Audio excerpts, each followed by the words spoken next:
আপনি কি জানেন না বেনামাজি মারা গেলে কবরস্থান পর্যন্ত আল্লাহকে বলে, আল্লাহ এই লাশ যেন এখানে না আসে।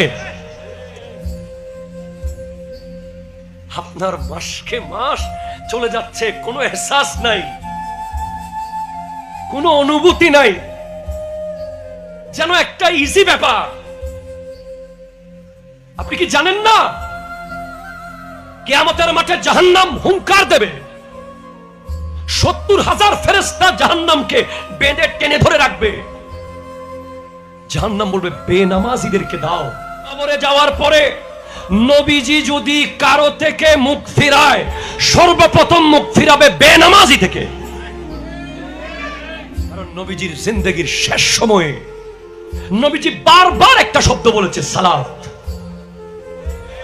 সালাত সালাত। নবীজি যখন বিছানায় শোয়া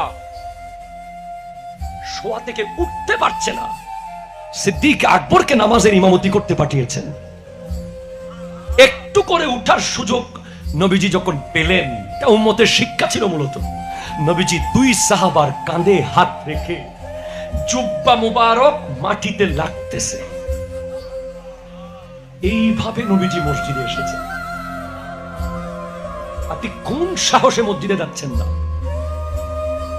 এত বড় সাহস কিভাবে আপনার হলো যে ফজরের নামাজের সময় দরজা জানালা বন্ধ করে আপনি ঘুমাচ্ছেন? ওয়াল্লাহি আপনার ঘরে কোনো বরকত আসবে না, আপনার ব্যবসায় কোনো বরকত হবে না, আপনার ইলমে কোনো বরকত হবে না, আপনার চাকরির বরকত হবে না, হায়াতের বরকত হবে না, ওই ঘর জাহান্নাম হয়ে যাবে।